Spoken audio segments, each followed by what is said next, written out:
Is your team not performing well? Is morale low and turnover high? Are you falling further behind the competition?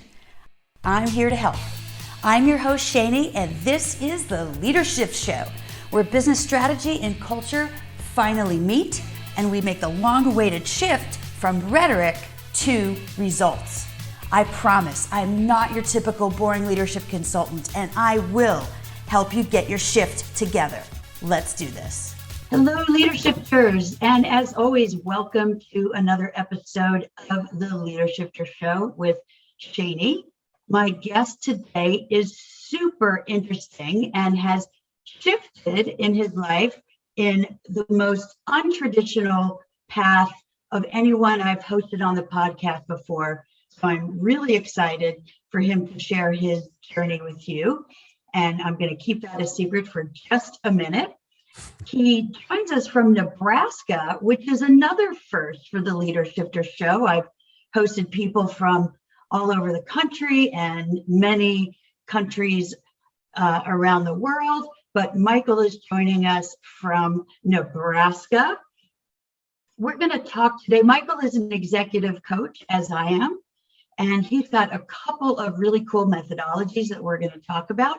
He's a fellow user of acronyms, so of course, I can't wait for him to articulate those to you. And lastly, we're going to talk about the outdated 360 review. It's a relic of the past that I am equally as passionate about getting rid of in the corporate sphere. So welcome to the show, Michael. Thank you so much for having me. Super excited to be with you today. So enjoyed getting caught up and listening to your podcasts. And I love your angles and just your, what'd you say, irreverent approach to shifting. So I think it's brilliant. Yes. Well, I appreciate that. Well, why don't we start off by having you just take a walk back in time and share your very unusual origin story and how you shifted from that into coaching. Yeah. Well, I feel like one of those, even growing up, I will say this, is that I grew up in a musician's home. Okay. So my dad was a pseudo professional musician growing up. And so I grew up being a musician, but there's always that moment to where, like, when I walked in the rooms, I felt like my left brain and my right brain were always kind of competing with each other. So I was artistic, but I was always strong with systems and strategies. And so in the artist seat, I always somehow figured out like that I was going to be a number two or helping somebody win with building it out. Found my path into being a music pastor within the church and eventually becoming an executive pastor. So I was spending close to the last 2 decades of my life being an executive pastor in a large church. And then in 2017, just through some self-realization and I think some divine intervention, I took a bold step and launched down into this wonderful career that I have now and working with some amazing people. And so all the way from executive pastor to, believe it or not, selling cars while I was finishing out my master's degree in executive coaching and leadership, and then launching a brand new company in 2017. Fantastic. So Leadershipers, I hope you picked up on this. Michael is a former pastor turned coach, which, as I said in the intro, is certainly one of the more unusual shifts of anyone I've had on the show. So how was that shift for you? I had been, so within the space of church leadership, the church that I was a part of, I think when I moved here, the church was probably sitting between 500 and 700 people with pretty limited infrastructure built for leadership development. And then, so by the time, so just to kind of give you context from 2009 to 2017, the church literally went from 500 to close to 3,000, and with about 1,000 people in the leadership pipeline. And so I had become into this space of being somewhat familiar with developing resources and also being a voice of influence and a leadership coach within that space. Got it. And so it was a little bit more of like just me continuing on with the thing that had already been developed. But because I had some outside voices and some influences in my life, I wanted to, and I was experiencing some internal pain points within the organization that I was a part of that were absolutely embarrassing and humiliating and just frustrating. And I kind of needed the pain to stop for a moment so I could do some self-reflection to find out, okay, is this whole thing that I'm a part of, is that really the problem? And am I contributing to it, or am I the problem? And I just simply need to try to figure out how to fix me first. Like all these things were going on in my mind. And so, yeah, so it was one of the hardest transitions I've ever made in my life. I regretted it for a little bit. And then all of a sudden, everything just kind of started to come into place. And I knew I made the right call. Oh, that's great. And something you said, it aligns so well with my approach, is you got to fix yourself first before you can really help others step into their leadership greatness. And it's not that as coaches we're perfect. Of course we're not. We're human. And almost every coach I know has their own coach, because while it's so easy to coach others and recognize blind spots, it's really hard to do it for ourselves. 100%. And that was part of my journey, is that I remember where I was at. It was in 2017, and that I found myself sitting at a Starbucks in downtown Omaha and scrolling through Facebook and looking at everybody's highlight reels. And then I noticed that one of my acquaintances from literally almost a decade and a half ago was an executive coach, and he was like speaking at some sort of Disney event. And I looked at his feed, and I was going, I'm supposed to be doing that. That's what I'm supposed to be doing. And do you ever have those moments where it's like you recognize like something just within you is like, okay, I need to be there? But it wasn't the stage. It was the influence. I wanted my life to have a bigger splash than what it was having. And I just took like kind of a bold move and sent him over a direct message. And then sure enough, he messaged me back, and he's been my executive coach now for, I don't know, 4 years and Nice. almost 5. And great leaders have great coaches. They just do. And I couldn't do it without him. Absolutely. Mark Benioff, the CEO of Salesforce, pays $1 million a year for access to his coach, which blows my mind. And I'm sure we'd both love to get to that point. But I guess we don't all have access to billionaire SaaS software founders but anyway, got to aspire to these things. Okay. Yeah, absolutely. Pre-show, you were telling me that you are still involved in working with religious organizations, and you split your time roughly 30% with other pastors and church leaders and nonprofits, and 70% with enterprises, entrepreneurs, etc. Is there a difference between working with them? And if so, how would you describe it? Yeah, one of the biggest differences in I'll probably always have a good segment of my company and my time designated towards working with churches and nonprofits, just because I love the missional side of it. And I do believe that everybody deserves the opportunity to experience hope. And that's on both sides of the fence. Like if you're an entrepreneur, enterprise, or in church work, there is a segment of emotional, psychological, and spiritual health that that everybody, whether you like it or not, you need to face that and kind of and lead through that. On the church side of it, there are some incredibly interesting dynamics between the personalities of the people that are leading the organization, whether they're healthy or unhealthy. Because I will say that narcissism exists on both sides of that fence. So there's the big, you know what I'm saying? Like the big personalities that have the big splash. They walk into the room and everybody knows that they're there because they're the charismatic personalities. Right. No pun intended, but the God complex.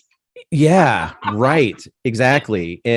But there are some incredibly humble, really good people like within the church space that are desperately, and I wouldn't say desperately, I'd say they're just simply under-equipped to where they went to seminary or whatnot, to where they learned how to basically communicate and love people. But when it comes to running an organization, they're just flying blind. And right. And then and here's the other paradigm too, the thing that's different between enterprise and church is that in enterprise, anytime that there's dollars attached to it, it's easy to measure it, and it's easier to make decisions as far as who's on the bus and who's not on the bus. Okay.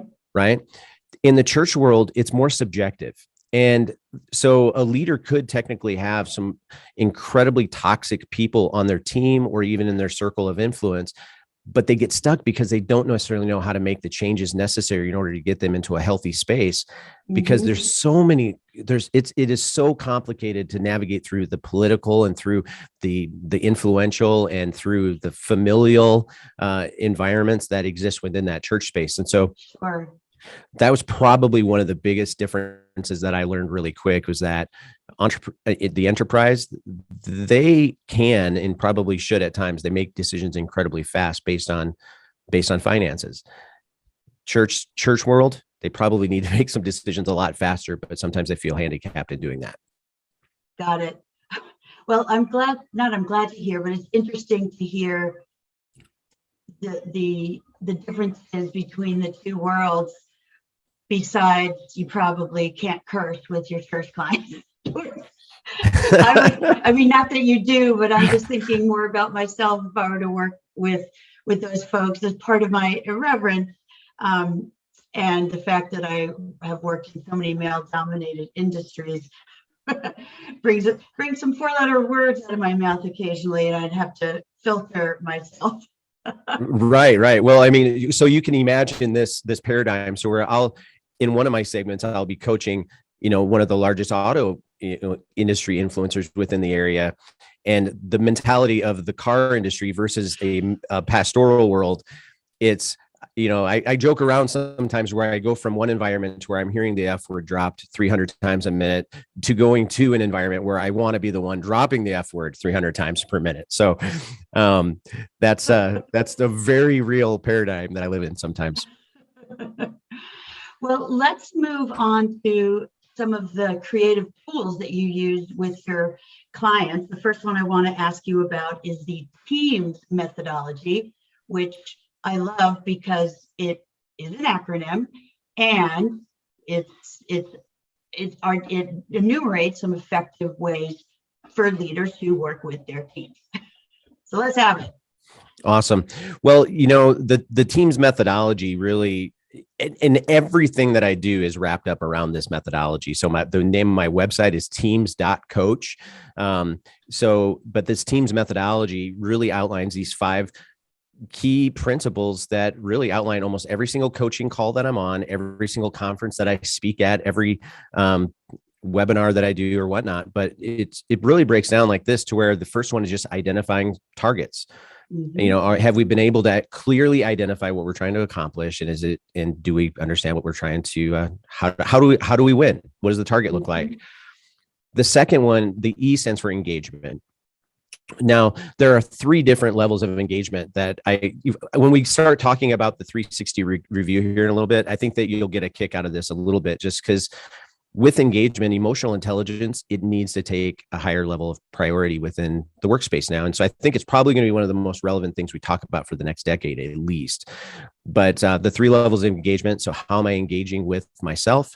How am I engaging with my team? And how am I engaging with my direct report? So, so those are the 3 key elements of engagement. And then action. What's the one thing that I'm doing this week to move towards my target? Taking into consideration the engagement. And then momentum. Momentum is the M, but it looks a little bit differently. So think about it like this: rather than adding things to your plate to move you faster, what are the things that I need to remove? And do I have the authority to remove the things that are slowing me down? And then S, synergy.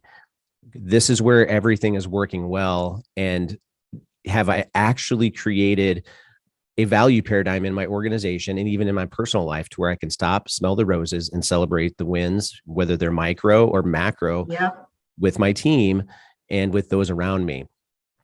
And so building that rhythm and that cadence into my coaching program, it's helped move things along. And so it's been enjoyable for me and also the people I get to serve. So absolutely. Gosh, that's one of the best coaching acronyms I've heard over the years, because there's tons of them.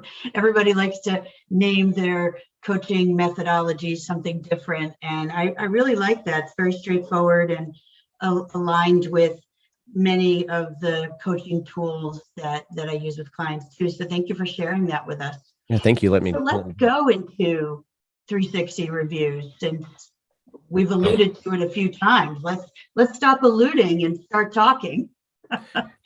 Yeah, absolutely. What is your perspective on 360 reviews? I think that well, let me tell you a real story that happened to me in a real life context, and I would love to be able to hear your raw response to this. So, serving on an executive team, the organization has these clear values outlined, right? So we have your vision, we have our values, and then we have our behaviors and our attributes. They're like, everything's been documented. It's all great. It's incredibly clear. And so we get around to this time of the year where of the 3 executive team members, the main primary leader of the organization decides, hey, we're going to go ahead and kind of do a 360 review here, just to find out how well our executive team aligns with the values of the organization. Kind of makes sense, right? Feels pretty safe. The questions that went out were basically was a comparative analysis opposed to any type of measurable metric type of thing. And how the questions were phrased were this: on a scale of 1 to 10, which one of our team members displays this value better? What? Right. And I had no idea that this was happening at the same time. So the senior leaders sent this out to the staff, that I'm the one that's actually responsible for this staff. There's a staff of about probably 40 people.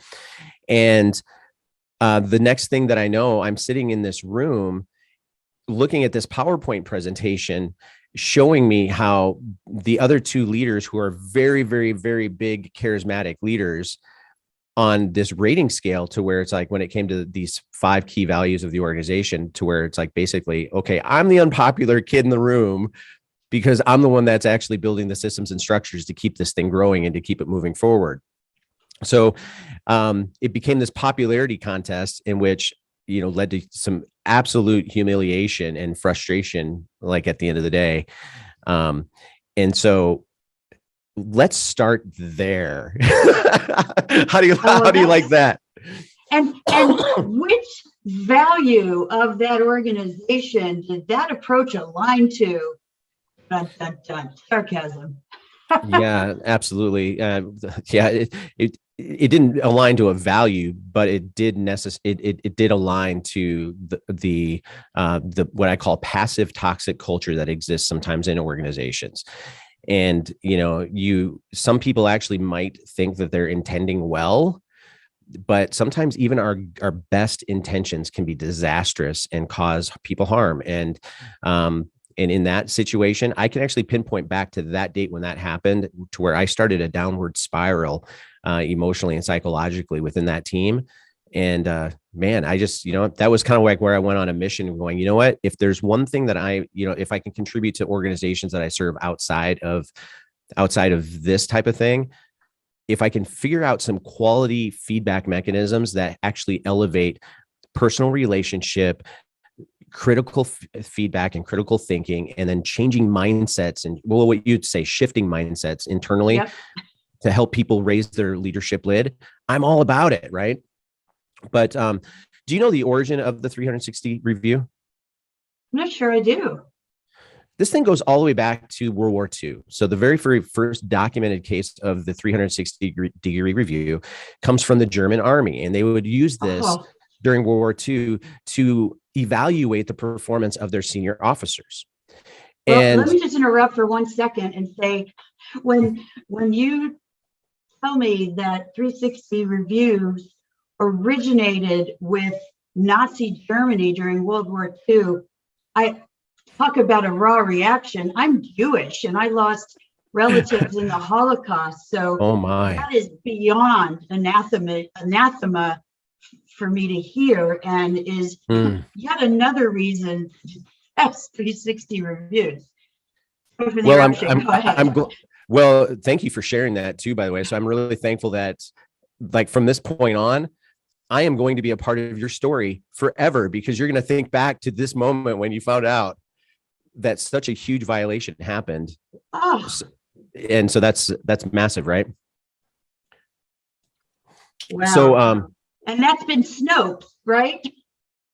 Yeah, that's been Snoped. And I think and then there's a couple like organizations that, I think the first documented case of it being used within the context of a business was either like an engineering firm by the name of, I think it was Aesop or something like that, but in the 1950s.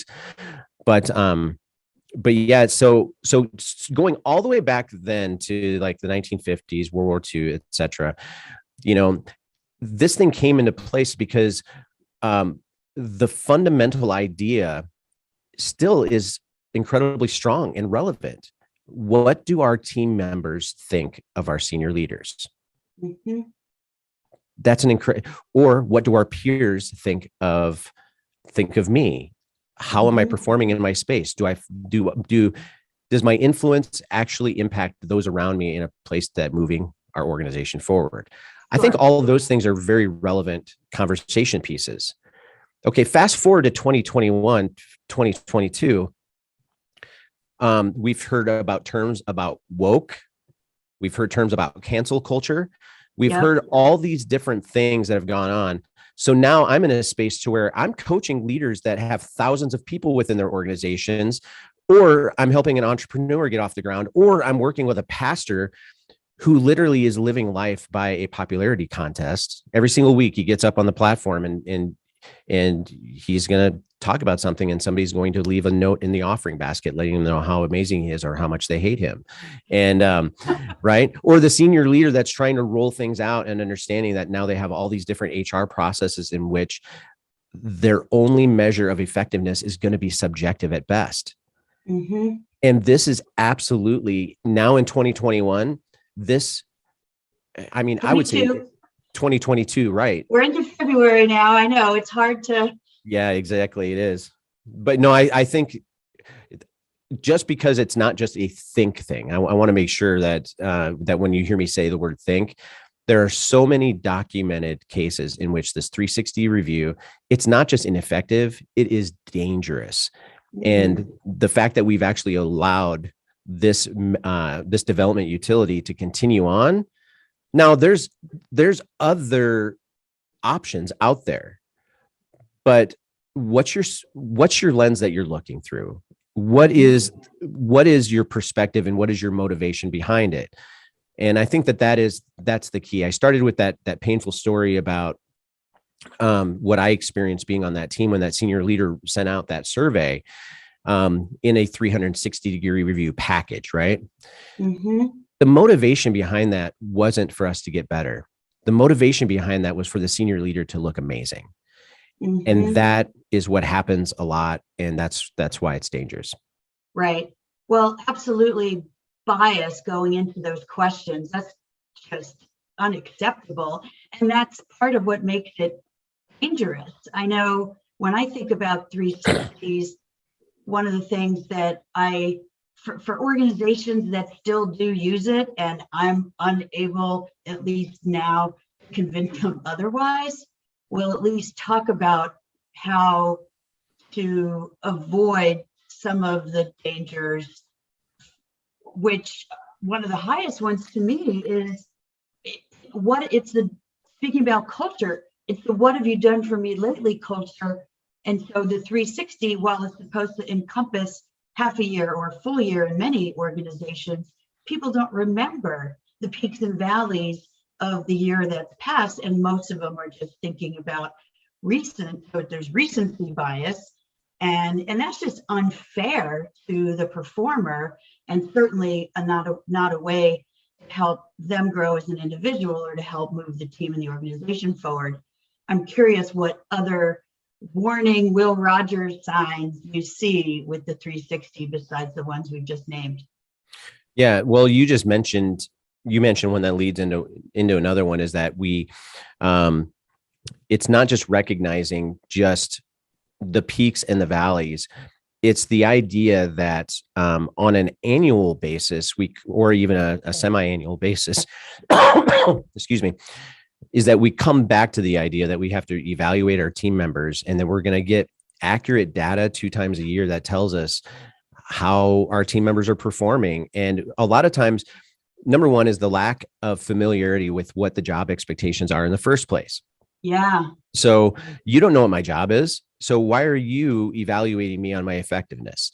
And if you're only interested in giving me feedback 2 times a year, or of me giving you as my senior leader 2 times a year, you're really not interested in a relationship. And and that's the biggest thing right now. And that's why we built this into my team's methodology. I think I told you on our pre-call, is that there's a part of me that almost exists as saying, hey, if I can figure out ways to make sure that people never use this tool ever again, it's almost like even though we have to use social media in order for us to be able to communicate and for us to be able to create a presence in what we do. But the part that I don't like about social media is that people will actually supplement social media for a real relationship. And if it affects everything, right? It's the same thing with the 360-degree review. It's the idea of like, oh, I'm going to give feedback, and people are giving me feedback, once or twice a year. And everything as far as my career, everything as far as my influence is going to be based off of this. But it doesn't take away the implications or the responsibilities that we have as leaders to actually be emotionally, psychologically connected to the people that we serve. And that's the bigger issue, is that what is the emotional cadence here? What is the relational cadence that's happening within our teams? Because without those things, you actually can't have a healthy team. And there's no other way around that. Right. So what do you recommend is the alternative or alternatives to the 360? One of the tools that I was just talking with one of my clients about earlier today was this. There's another approach called the 5-15. And Are you familiar with that? I am. So the thing that I love is, and I'd love to be able to talk to you a little bit about this growth formula as well, because I think people really want to they need to understand this. But when it comes down to the cadence, what we found was that a senior leader, it's actually more important for a senior leader to get valuable relational feedback from their team member on a consistent basis versus just the senior leader telling everybody else on the team how he feels like they are actually doing. 100%. Couldn't agree more. And that's out of hundreds of, maybe even a couple thousand leaders that we've surveyed over the last few years, is that information is actually a lot more valuable. And so even so in our team's methodology, we take some of those 5-15 type approaches, but in that engagement piece, you heard me talk about this a little bit, but it's just the idea that in the team's methodology, when you're putting this into play every single week for your team, you're actually getting back valuable information every single week, kind of turning on some of those blinkers a little bit to let people know, hey, here's how I'm doing. Here's where I'm struggling. Here's some of the, maybe some of the psychological or even some of the mental breakdowns that are happening on my team, or that I'm struggling with myself, but keeping that information on a short leash so you can actually address it in real time. So you don't have those big, huge mountain blowups a year later that really affect people's lives. Right. Yeah, absolutely. So the 5-15 real-time feedback, which I love, it's the TSA mantra, but used in a different context. If you see something, say something. Yes, and absolutely. Otherwise, we don't learn. And giving feedback months or a year later it's too little, too late, and doesn't help us pivot or shift soon enough. Well, and that's the thing, is that the organizations that I see using the 360 review, even after, we have a lot of very, humorous conversations about it. I crack jokes about it at times because there are some pain points that everybody kind of comes back to, certain evaluative tools. But what I find is this, and here's what's probably even more troubling than anything, is that the people that are connected to only evaluating their team, whether it's 360 or 180, it doesn't really matter. But if you're only connected to evaluation practices once or twice a year, you're really only checking a box. You're not really wanting progress. You're not wanting to find solutions, because it's just it's one of those things to where it's you're not engaging. All you're doing is evaluating, and there's a big difference. Absolutely. So I'm going to pause for a second, address the audience. Leadershifters, if you and or your organization is still using the 360, I hope this conversation over the last 6, 7, 8 minutes will shift your perspective on that and make you realize really how ineffective, and to use Michael's term, dangerous they can be, and shift your approach to something much more consistent and regular and in smaller doses. And if you have influence over that, do it tomorrow. Stop using the 360 and take a look at the 515 methodology or some other way to give feedback in a much more regular and timely cadence. And if you think it's not something you can directly influence, go to your HR team and start to socialize the idea with them of shifting from a 360 to another methodology. Okay, so that'll be my challenge for the podcast, is do what you can to influence and shift away from 360s to a better method. Yeah, see, and thanks for using your influence that way. Yeah. One of the first things that we did when we launched our company is that we built our app. So we have a T.E.A.M.S.coach app that we use at the 3 different levels of coaching. So we have our executive coaching, and then we have our team coaching, and then we have our leadership pipeline coaching. So somewhere in the middle of the cadence of us working with a team, we try to hit like kind of all 3 levels within that. But within the team app, a T.E.A.M.S.coach app, this nudge and this algorithm is actually set up to where they get reminded to submit their feedback and to submit their data, to where I actually, as a coach, I actually get out a feedback report every single month. So when I sit down with an executive team, I'm able to say, hey, by the way, your first person, second person, or third person relationships, here's how you're scoring right now this month. And so depending on the type of, if they want to get super interested, like detailed feedback, I'm able to give that to them if they want specifics. Or if they just want to know on a scale of 1 to 10, here's how you're trending for the month. You're averaging a 7.8 when it comes to personal connectivity on your team. I'm able to do that. So good, so powerful. I love that. I want to talk to you about that at another time. Yeah, I would love to.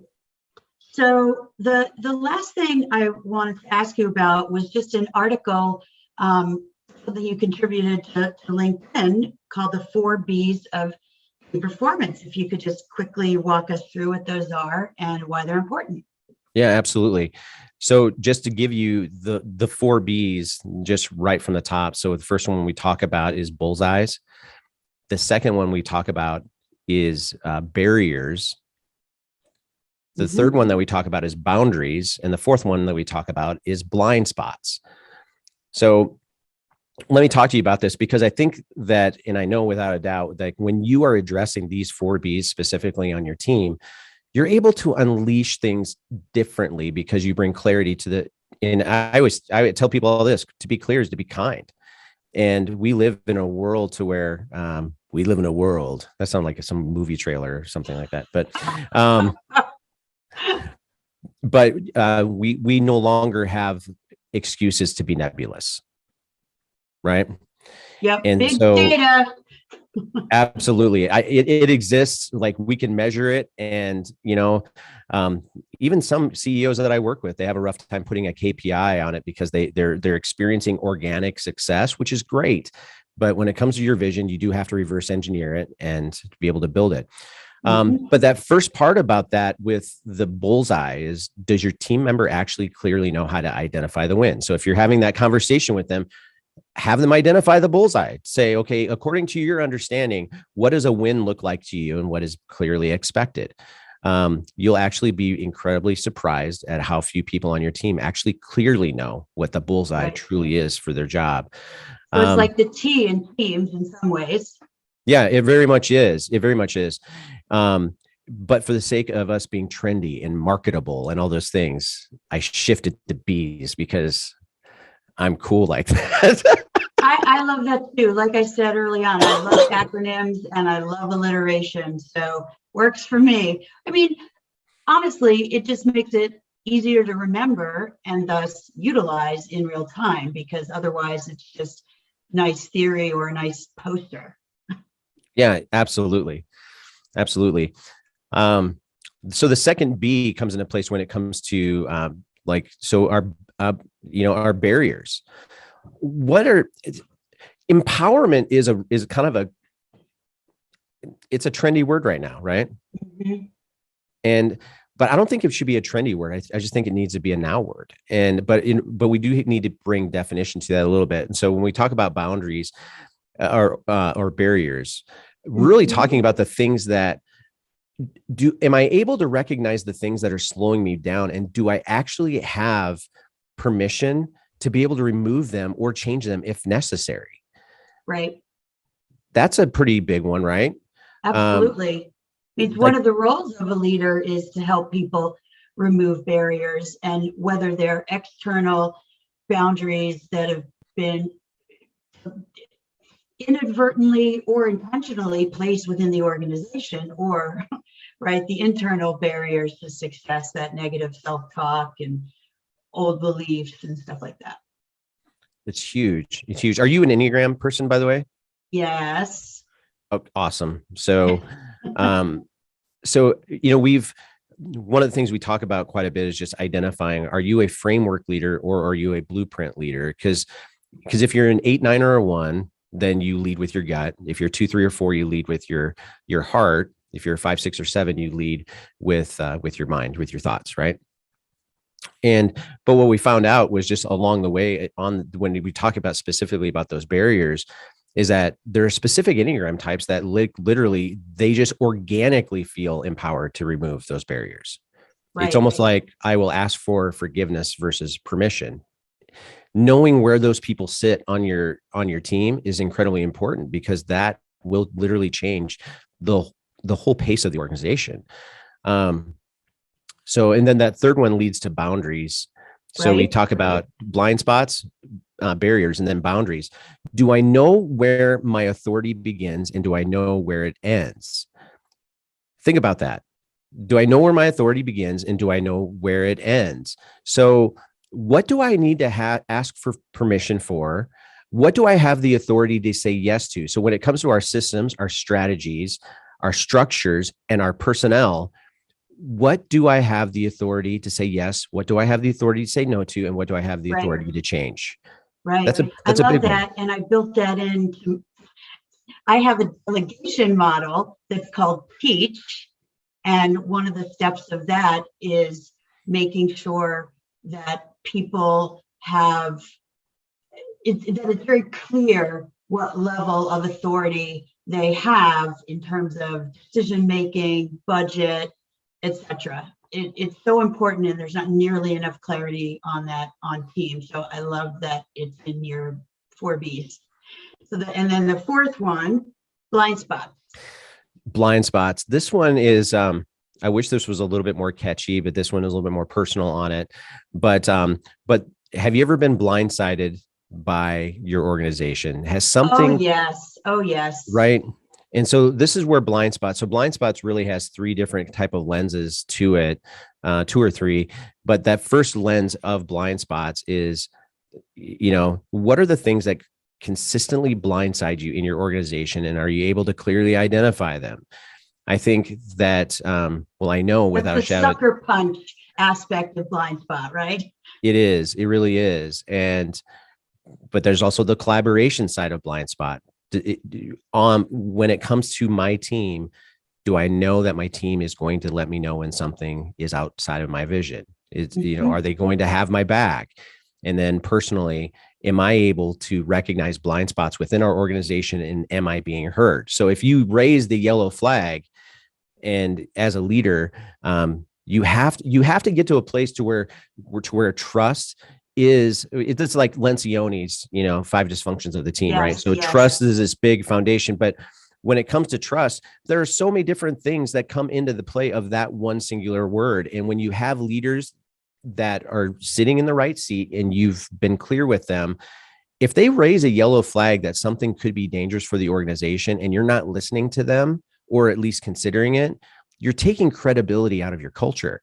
Right. And so those 3 breakdowns under blind spots, like, man, eliminating blindsided opportunities, like just get rid of that. Make a commitment today to never blindside anybody on your team. Do whatever you can to turn on the blinkers on that. The second one is really champion collaboration and building in a commitment for everybody to be watching out for everybody else's blind spots, Sure. So I'm committed to you of saying, hey, if I see something coming your way, I'm going to let you know. And then organizationally, have you empowered and do you value the voice of your team player, that when they raise a yellow flag or a red flag, like that, we can pause and we can evaluate that. Great. Thank you for sharing. It's pun intended, divinely inspired in some ways. I love the concepts in that. So last question, Michael, if people want to reach you or get on the app, what's the best way? Yeah, absolutely. I'm a personal relationships guy. And so I'm not, if you want to check out, my website, greenlights.teams.coach or just teams.coach, hop on a free strategy call with me, or whatever that is. But I don't want anybody to feel like they're getting sucked into another click funnel that nobody wants to be a part of. Right. Right. So I'm going to actually just give you my cell phone number. This is my personal cell phone number. And I just make this available saying, hey, send me a question. I will answer you. And if you happen to be in the region, or if I'm traveling and you want to grab a cup of coffee, let me take you out for coffee. I just love getting to know people and invest. Yeah, it's like I was reading one of the authors that I love to read is Bob Goff. I don't know if you've heard of him. No, I haven't.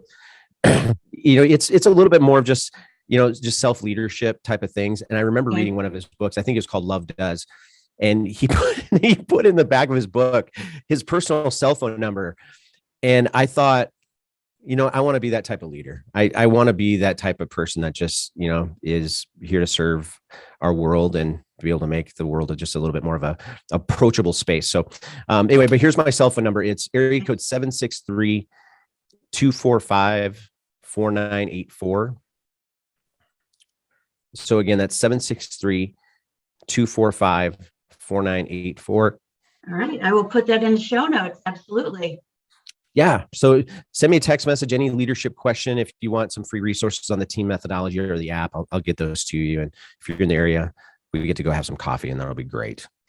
Awesome. Well, thank you for joining us today. I'm just going to do my hallmark wrap up at the end, where I summarize what we talked about and what some of the highlights were for me.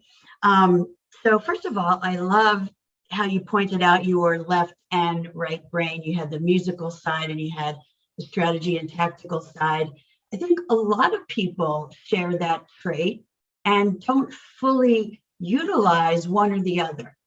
And I mean, just as a personal example, I started off in life thinking I was a very right brain person. I was great at English and creativity and speaking and, some more of, the broader things in life. And then I ended up working at Wall Street. Who would have guessed? I majored in communication, marketing, and sociology, all pretty right brain things. And then I ended up working on Wall Street for a good portion of my career. So I really got to lean in to the left brain side of me, which was a very pleasant surprise. So leadershifters, we can develop both halves of our brain, if you will. And then, of course, the T.E.A.M.S methodology I really love. Just to quickly review: targets, engagement, action, momentum, and synergy. The 4 B's for effective teams: bullseye, barriers, boundaries, and blind spots. And then, of course, we had a huge focus on why to get rid of those damn 360s and replace it with more real-time feedback. So thank you again for joining us today, and Leadershifters, until next time.